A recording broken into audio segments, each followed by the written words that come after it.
Dying matters. Is dying still the great taboo?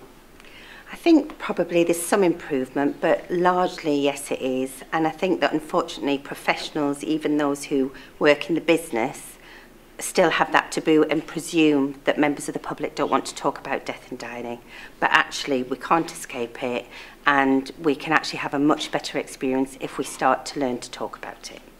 Why do you think it is? Why do you think we're still, as I guess we're saying we, as British people, why do we think we're still a little bit reluctant?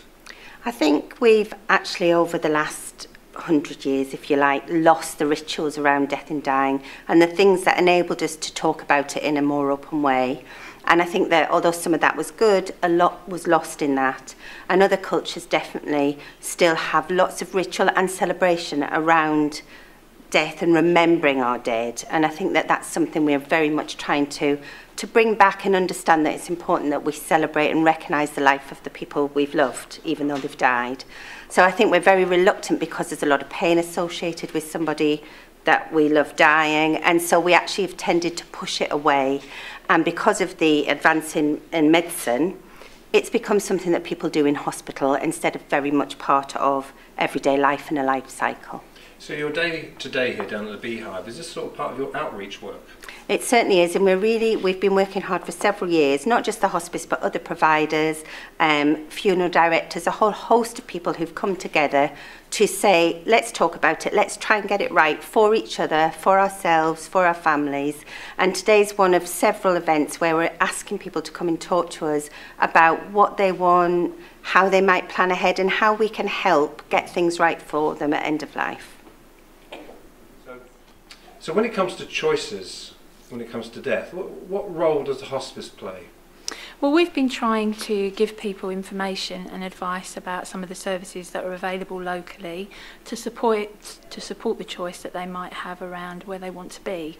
So we know that the majority of people given a choice would really like to die at home, but I think what we've found in doing some of the road shows is people aren't really aware of the services that are out there that can make that choice happen.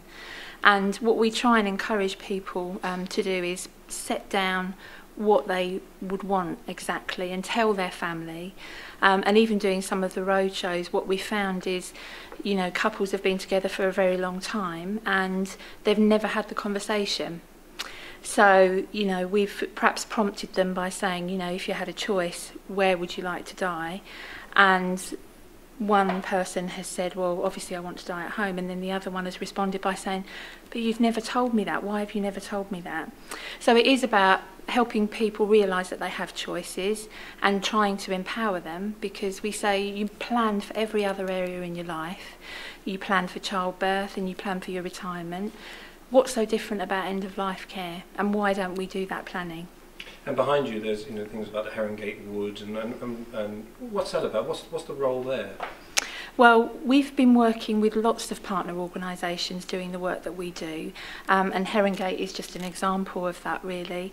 And they've been really supportive in taking some of our information out and doing roadshows like this.